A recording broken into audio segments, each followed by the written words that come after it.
Bonjour, bonsoir mesdames, messieurs, bienvenue dans cette nouvelle vidéo. Que se passe-t-il à la République démocratique du Congo, surtout dans la région des Grands Lacs? Puis c'est pas la République démocratique du Congo seulement, c'est également au Rwanda. La tension entre la République démocratique du Congo et le Rwanda, oui, ça a changé de face. Les choses ont beaucoup évolué. C'est cela que nous allons voir au cours des dernières 24 heures. C'est ça que nous allons voir dans cette vidéo. Cela s'est transporté sur un autre terrain maintenant, un peu plus grand. Donc si vous voulez en savoir plus, abonnez-vous si vous n'êtes pas encore abonné et cliquez sur la notification parce que nous allons continuer une analyse approfondie. Parce qu'il y a des situations de certains pays qu'il faudrait parler de la géostratégie. Pour les pays africains, on parle rarement de géostratégie. Vous verrez rarement des vidéos de la géostratégie. Parce qu'il y a très peu de pays qui parlent de la géostratégie. Mais quand on parle du Rwanda, faites attention. C'est un autre niveau, un autre échelon de la géostratégie ou de la géopolitique au niveau africain. Donc, que se passe-t-il en République démocratique du Congo? Mettez-nous déjà des pouces avant de commencer. Mettez-nous des pouces. Abonnez-vous si vous n'êtes pas abonné et cliquez sur la cloche de notification. Et si vous avez déjà fait cela, nous entrons dans le vif du sujet. Hier, nous avons dit qu'il y avait une tension en République démocratique du Congo, dans la région des Grands Lacs, parce que la République démocratique du Congo a tenté de pouvoir faire une infiltration du côté du Rwanda, a franchi la frontière entrée du côté du Rwanda. Et premièrement, j'ai vu des Congolais ici qui se réjouissaient, qui vont déjà atteindre Kigali dans les prochaines heures qui suivent. Et ils regardaient ça sur leur téléphone, disaient qu'ils sont déjà à Gisenyi, ils ont fait tourner, et ainsi de suite. Ils disent, ben, comment c'est possible là? C'est pas possible. Au regard de la culture, en fait, des idées que j'ai de ce pays depuis un pays hautement militaire. Quelques heures après, je revois certaines vidéos et les informations me parviennent et on me dit que la ville de Goma est tombée. Oui, je n'ai pas dit que la ville de Goma était encerclée comme les autres l'ont dit, non. Hier, quand je faisais la vidéo, la ville de Goma était tombée, ils étaient en route pour Bukavu. Donc actuellement, Bukavu serait normalement tombé. Et je vais vous expliquer donc les raisons. Parce que pour la guerre dans la région des Grands Lacs, le Rwanda joue en maître là-bas. Le Congo, ce n'est pas le patron. Le patron dans la région des Grands Lacs, sur le plan militaire, sur le plan géopolitique et sur le plan géostratégique, c'est le Rwanda. Donc il faut tenir compte de la puissance de ces pays.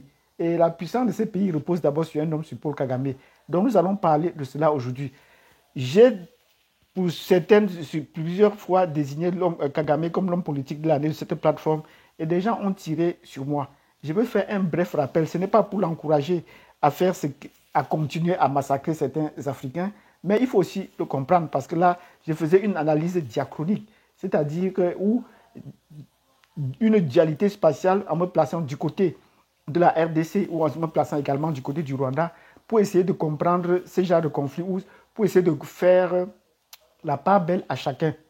J'ai dit bravo à la République démocratique du Congo parce qu'ils ont au moins pris là le courage à deux mains pour entrer. Mais est-ce qu'ils ont pu résister donc? La réplique, c'était qu'ils ont perdu. Oui, Kagame n'attaque jamais, mais il sait se défendre et aller un peu plus loin. Ils ont attaqué, mais la réplique était que Goma est tombé. Voilà le résultat de l'entrée en guerre de la République démocratique du Congo.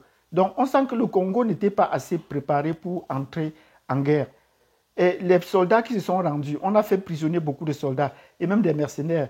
Comment comprendre que la République démocratique du Congo avait plus de 100 millions d'habitants pour aujourd'hui pour faire une guerre contre le Rwanda? Un petit pays, comme on le dit, tout le monde le dit, mais très puissant militairement, est parti chercher des mercenaires à l'est de l'Europe. Des mercenaires qu'on payait 2 fois plus cher que les militaires eux-mêmes.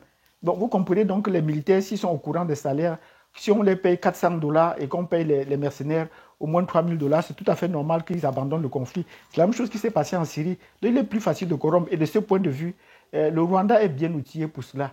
Comment vous pouvez faire la guerre avec un pays qui vous menace et vous continuez à laisser les frontières ouvertes?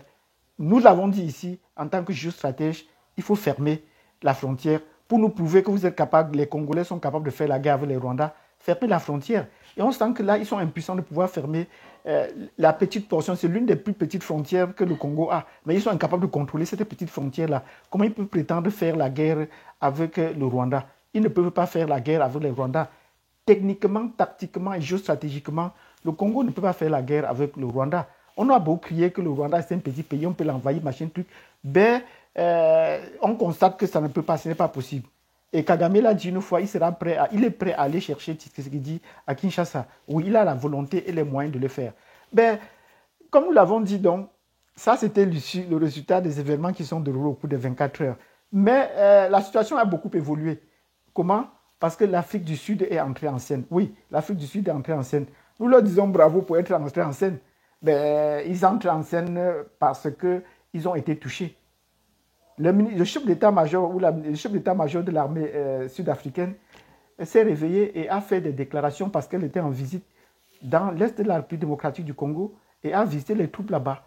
Il y a les troupes en fait, la MINUSCO est là, mais il y a également les troupes de la SADC qui sont là avec l'Afrique du Sud. Et pourquoi est-ce qu'ils interviennent maintenant? Parce qu'ils n'ont pas pu évaluer ou accepter l'aide de l'Afrique du Sud, estimant qu'ils avaient tout ce qu'ils avaient nécessaire pour faire la guerre contre le Rwanda, alors que ce n'était pas vrai. Ils n'avaient pas ces moyens-là nécessaires pour faire la guerre. Voilà où la ministre des chefs d'état-major de l'Afrique du Sud a été choquée. Voilà, une guerre se déclenche depuis maintenant vous criez que vous n'avez pas le matériel. Donc, ajoutez à cela le chef d'État de la République, le président de la République d'Afrique du Sud, Cyril Ramaphosa, menace le Rwanda. Et la réponse du Rwanda a été immédiate et claire. Ils sont prêts à découdre avec l'Afrique du Sud sur le terrain militaire. Est-ce que c'est vrai? Est-ce que ce n'est pas vrai? Ben, malheureusement, nos collègues qui sont sur les plateaux n'ont pas peut-être cette hauteur de pouvoir faire une analyse claire et nette de la situation. Le Rwanda menace l'Afrique du Sud avec raison. Oui, ne prenez pas le Rwanda à la légère. Le Rwanda a une âme, le Rwanda a un cœur. Pour Kagame a un cœur, c'est un militaire. Donc quand il lance des menaces, ce n'est pas en l'air. Donc il sait bien, et depuis 30 ans qu'il fait la guerre en Afrique, il connaît bien de quoi est-ce qu'il est question, de quel bois chacun se chauffe. Parce que je suis détaché, je suis d'origine camerounaise, vous voyez bien. Ben, je dis, prenez le Rwanda très au sérieux. Parce que le peuple rwandais repose d'abord, au fait de la nation rwandaise, rapport aujourd'hui repose sur un peuple, les Tutsis. Et les Tutsis, depuis qu'on le dit à la légère, sont vouloir en train de sécuriser, Kagame veut sécuriser le peuple Tutsi dans toute l'Afrique et dans la région des Grands Lacs. Non, à côté de sa puissance militaire, sur quoi repose sa puissance militaire? Et je l'ai déjà dit, la puissance militaire de Kagame repose sur le renseignement. Oui, il a des services secrets que lui seul a en Afrique et qu'il a déjà infiltré presque tous les pays de l'Afrique. Oui, il a infiltré tous les pays. Au niveau de la République démocratique du Congo, il a déjà encerclé toute la République démocratique du Congo. Il a des alliances avec tous les pays qui bordent la République démocratique du Congo. Il contrôle presque tous ces pays-là. Peut-être peut-être pas tellement en dehors de l'Angola. Peut-être qu'il n'a pas tout, mais il a de très bonnes relations qui fait que l'Angola ne peut pas il a pu nouer. Donc, il contrôle et il a déjà encerclé la République démocratique du Congo. Ça, c'est sur le plan géostratégique, géopolitique. Il a déjà encerclé. Et il est à l'intérieur de la République démocratique du Congo. Il est dans le gouvernement. Nous l'avons dit, avoir 300 officiers rwandais, ils doivent être déjà 500 aujourd'hui, parce que ce sont des gens qui sont très habiles à faire des recrutements. Maintenir une armée à la République démocratique du Congo, ce n'est pas donné. Donc, vous voyez que Kagame a une très bonne stratégie. Donc, j'ai fait une vidéo où je parle de géostratégie. C'est le seul pays en Afrique qui a une géostratégie propre et claire. C'est-à-dire sécuriser ce pays et sécuriser le peuple Tutsi. Et pouvoir, pourquoi pas, agrandir. Il a fait la guerre. Il ne participe pas aux campagnes des Nations Unies pour rien. Au Mali, son chef d'état-major y était. Les présidents de l'AES n'envoient pas leur chef d'état-major, envoient leur chef d'état-major à Kigali. Ce n'est pas pour rien.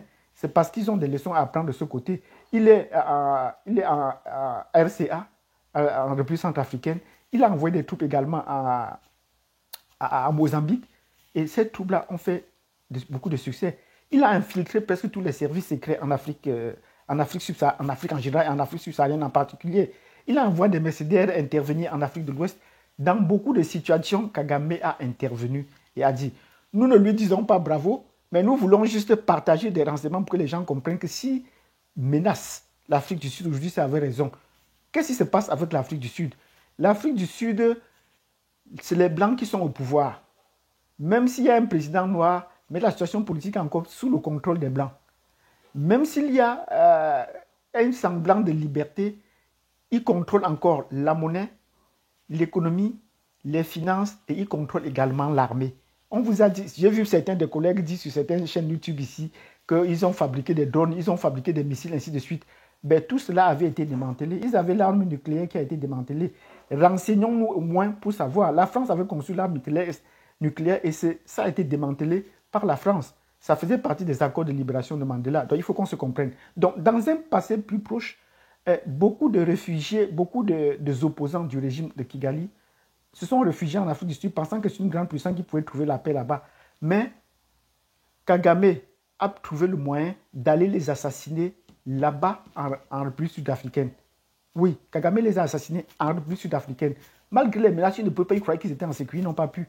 Et ceux qui en ont, qui ont quitté n'ont pas échappé. Donc, il va vous trouver où vous voulez, où il peut. Donc, si aujourd'hui, Kagame, avec la guerre au Rwanda, parce qu'il a menacé, pourquoi est-ce qu'il a menacé? Parce que l'Afrique du Sud a perdu des soldats.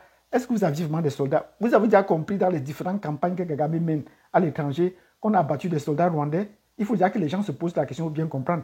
C'est la 40e fois. Vous croyez que l'armée sud-africaine est une armée aussi efficace? Ce n'est pas le cas. C'est parce qu'elle est contrôlée par des Blancs. On les a tués. Sarkozy avait fait tuer les soldats centrafricains, les soldats sud-africains à Bangui, qui étaient chargés de protéger Patassé. Rappelez-vous. Et on a décidé qu'ils vont rentrer au pays. Et ça a fait mouche dans la classe politique là-bas. C'est ça qui a peut-être fait tomber l'ancien président qui a quitté le pouvoir. On les a forcés à ne plus sortir. Cette fois-ci, ils ont amené pour participer aux forces de la SADC. C'était pareil. Donc, vous voyez que le Rwanda, face à l'Afrique du Sud, le Rwanda gagne beaucoup de points sur le plan géostratégique et sur le plan militaire. On ne les abat pas, les militaires, n'importe comment, parce qu'ils ont un service de renseignement assez efficace. Donc, nous n'allons pas leur dire bravo, mais nous voulons juste apporter cet éclairage à nos chers abonnés et à d'autres qui vont nous suivre pour leur dire bravo. Mais quand vous faites des analyses, sachez que sur le plan géopolitique, sur le plan géostratégique, le Rwanda est prêt à faire la guerre avec la République sud-africaine. Oui, nous le disons parce qu'ils ont des renseignements bien avancés. La guerre n'est pas toujours, surtout de nos jours, la guerre n'est pas toujours une question de nombre. Quand vous avez une très bonne stratégie, d'accord, là ça peut passer. Comment la République démocratique du Congo peut penser faire la guerre avec le Rwanda alors que toutes les communications, la fibre optique en République démocratique du Congo passe par le Rwanda? Ils contrôlent toutes les communications. Comment ils peuvent gagner la guerre quand c'est le Rwanda qui contrôle les communications en République démocratique du Congo? Voilà des situations qui font un peu rire, qui font pleurer, si on peut le dire de cette façon. Donc, si vous avez bien compris cette vidéo où je vous montre que la République du Rwanda menace à raison la République sud-africaine, mettez-moi des pouces. Abonnez-vous, cliquez sur la codification. Et si on n'a pas bien compris, il y a des pensées qu'on n'a pas bien compris, je peux revenir sur certains aspects pour vous montrer de quoi est-ce qu'il est question quand on parle sur le plan militaire, géopolitique et géostratégique du Rwanda. Même si nous n'encourageons pas ce qu'il fait, mais ils sont prêts. Ils sont prêts. Sur le papier au moins, ils ont prouvé. Sur le terrain, ils ont prouvé qu'ils pouvaient faire la guerre n'importe où en Afrique jusqu'à présent. Si vous avez bien aimé cette vidéo, n'hésitez pas à nous mettre des pouces. Abonnez-vous. Même si vous n'avez pas aimé la vidéo, dites-moi en quoi est-ce que les éléments que j'apporte, parce que ce sont des faits que je vous apporte, n'ont pas tenu, ou que vous avez des éléments contradictoires, vous nous les apportez. Merci d'avoir suivi cette vidéo. À tantôt.